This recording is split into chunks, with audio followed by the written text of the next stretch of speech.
Smacking S'mores presents The March to YouTube Domination. Dateline Hollywood. A plucky red-haired beauty hatches her plan to conquer the internet by gaining 100,000 subscribers on YouTube. But she can't do it alone. Only you can help her in her quest to achieve YouTube greatness by liking, subscribing, and most importantly, sharing her videos.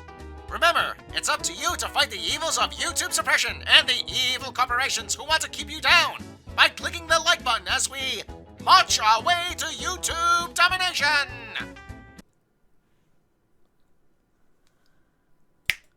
You're still making me watch Batwoman, aren't you?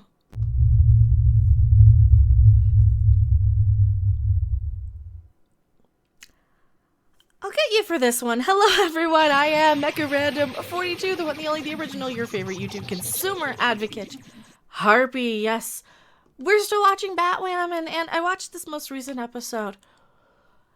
This is very much a filler episode. Episode 6. We're on episode 6 already. So, it's a filler stretcher-roody episode just to kind of stretch out the storyline. We've got the whole overarching story of this magic mystery plant that cures everything under the sun from everything that ails you. You know, it's basically Jeremiah Peabody's polyunsaturated, quick-dissolving, fast-acting little green and purple pill, only in flower form. And yes, I remembered that all from the top of my head without even thinking I was going to reference that. That's how deep my love of Ray Stevens goes. Could I rather talk about that one? I would rather talk about that one. Would you rather? Can I talk about Ray Stevens instead of Batwoman? I think I would rather. I don't know where that came from, but it's basically one of those. Since I don't get to talk about music and I have to talk about CW shows, this Batwoman episode, like I said, it's a filler episode. Not a lot goes on here. Nothing really fun happens in this episode. That's the whole thing with Batwoman. Nothing's really fun. We start out here with this clinic. We've got this clinic where Lady Scientist Lady is going to be doing a blood transfusion from the little kid over there to some old dude. Oh, I'm covering him. Some old dude. But, of course, her science stuff doesn't actually fix him. It doesn't actually heal him. We're going to sum up the plot a little bit. That flower that cures everything, well, the sciencey people are getting wind of that, and they're doing experiments to try and replicate it, but they can't. Because you needed the original dose. This comes from last season, where they had the antidote from what's-her-name poisoned everybody with Alice. She poisoned Mary's mother. Remember that from last season? Yeah, so basically it doesn't work after you've already had it cleared out of your system, after you've had a blood transfusion, all that crap. That is the whole premise of this episode. They're still trying to find the map. They're still trying to find the island with Kate, even though they know where the island is. And this episode is still trying to just drag out the fact that Batwoman's girlfriend, our new Batwoman's girlfriend, is a criminal, and Batwoman could probably do better. Probably do a little bit better. This is just feelings in bars, feelings in apartments, feelings in underground clinics from Lady Science Lady, Asian Science Lady, I should say. Not Lady Whammon, Asian Science Lady. That's what we should call her now. Lady Whammon, Asian Science Lady chick. Batwoman's sister. Oh, and daddy issues gets stabbed by a crazy guy who apparently, I guess he has a addictive reaction to whatever they did to him, so he breaks out of some facility, kidnaps Mary. This episode was kind of all over the place. Total filler episode, and the only real fun cringe moments are when Batwoman's girlfriend uses Batwoman for her ethnicity. Actually, have you heard of a little issue in your medical community called implicit bias? Sorry. So they're trying to get Batwoman here, and I'm in the way. There she is. She's got that spider bite thing that's just getting worse and worse and worse. So totally incorrect to the whole comic book universe. If you're a human and you get shot with a kryptonite bullet, it doesn't really hurt you. You know whose kryptonite is kryptonite? Superman. If you want to check out my review to that, I'll link it somewhere, or I already did. Bloop. I have a Superman reaction, a review. Definitely check that out. I did watch the first episode of the Superman. Light years better than this, I might add. Light years more real. It's a real show. This does not feel like a real show. This feels like agenda. Busy. It is the reason black women die of neglect at a disproportionately high rate in this country. I think his expression says it all.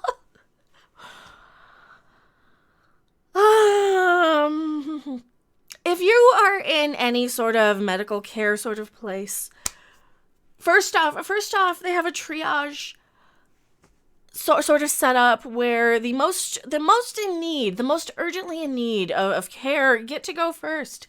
Like, let's say somebody gets, smashed by a car somewhere and they're a little bit higher priority than owie, than boo-boo, than infected boo-boo on your chest. A little bit more of a priority, especially if you can walk in there yourself. So you're going to be waiting a while. Second off, there's a line in here where they talk about how her insurance won't cover blood work. Doesn't really matter, and now unless you specifically specify, hey, I don't want the blood work because I don't have insurance, or I don't have the insurance that's going to cover it, they won't not offer it to you, right? They won't not offer you, because he just wants to give her antibiotics or something. They won't not offer you the option. They'll say, hey, well, we can order this and this and this. That's what they usually do. They usually try and upsell you as much as they could possibly get away with until they realize, oh, you don't have insurance. Well, it's up to you. It's going to cost you out of pocket to do so, and they'll be more than happy to bill you. Oh, they'll be more than happy to bill you, but no. So this is just one of those little fails. This is a woke fail. This is a social commentary fail, and his expression really says it all, doesn't it? So we have these sciencey people trying to do and find ways to replicate, the Fountain of Youth flower from Sophia's Island. I don't even remember. Found a partial. When this happens, yeah, so crazy dude steals a car, breaks out of an asylum. He's pretty much addicted to Sephora juice, that flower from the island. And he's trying to kidnap Mary and daddy issues. And he does kidnap her. And he puts her back in her own little clinic. He puts her back in her own clinic, where he questions and interrogates and stabs the crap out of daddy issues. Kind of funny, actually. Meanwhile, we have Lady Cop Sophie. She actually calls her Crofie. Batwoman calls her Crofie. Are we there? We're at the bar scene. I think we're at the bar here. So Sophie here wants new Batwoman to bug her girlfriend's phone, her and track all of the conversations. They've got some spy device, and of course isn't that illegal sort of commentary? All these social commentary issues. Meanwhile, this is a fictional thing. Can you get your real life fake commentary and fake outrage out of my fiction? Thank you very much. I guess it doesn't matter because we know this is cringe-alicious. So Sophie wants Batwoman to trace or to bug her girlfriend's phone. The girlfriend who's like, hey, my girlfriend's black and that's an issue and you're gonna pay because she's black. It's really such a cringe show. Sorry if I'm exaggerating how cringe it is and just kind of burning through this. That is how this episode is, though. That is exactly how this episode is. It is cringe to the max. And of course, Batwoman, our new Batwoman, doesn't want anything to do with, Crofie. She doesn't want to tattle.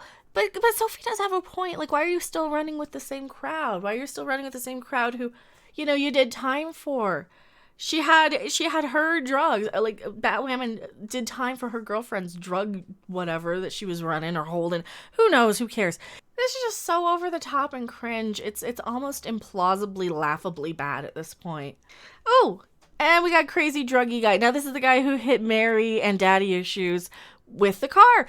So Mary spills the beans about her little back alley abortion clinic where she's practicing medicine without a license, and spills the beans to this guy just so he doesn't kill daddy issues. He stabs him a couple of times, doesn't actually kill him, but he basically wants all the information about the Sephora juice, the little happy-go-lucky flower plant thing. Actually, I know literally everything about it. She knows everything about the flower. She knows absolutely, literally everything about the flower. Daddy Issues doesn't know anything. He doesn't realize that this is her clinic. She spills the beans about everything. About, this is my clinic. I'm practicing medicine without a license. I'm helping people. Oh, it's cute. It's cute. I guess because he's such a bad dad, he really doesn't notice anything. That's the whole point here. She even makes a crack at him saying, hey, I liked you better when you were out of my life and pretending like I didn't exist. And poor Mary, she's absolutely right. Between him trying to find his first daughter, Beth, who is Alice, to now trying to find Kate, after trying to hunt down Alice for the whole last year. now all of a sudden he wants to pay attention to Mary, his other daughter. I don't know, was she stepdaughter, or is he the natural father? I don't even know if they ever clarified that. But we know she favors her mother, so whatever, who cares in either way. The point is, that's all this is. This is just making him out to be the worst father possible, making it out such over-the-top tropes. And is it entertaining? You know, it's fun to riff. It's fun to make fun of. We're losing viewers every single week. Every single time the show airs, it drops in viewership. So I don't know who this is for, but I'm certainly enjoying riffing the crap out of it. And hopefully we can make some somewhat entertaining reviews for you here on YouTube. And Batwoman's girlfriend's mad because Batwoman bugged her phone. She actually did it. But she did it to erase her girlfriend's file so that the crows wouldn't be after her. What jurisdiction do the crows actually have? Why do we have the crows and cops when neither one of them are any good? Like, the crows let everybody get away so many times, time and time again. So they have a big fight. Feelings in apartments. That's what this is. This is just feelings and heavy. This is just CW, girlfriend, relationship, drama, BS, blah, blah, blah. You hurt my feelings. I hurt your feelings. I don't care. Wah, get over it. Kiss and make. That's the thing. They don't even make out. We don't even get any bat giggity. We got bat giggity last time. We didn't get it this time. They don't like us. They don't even want to give us any bat giggity.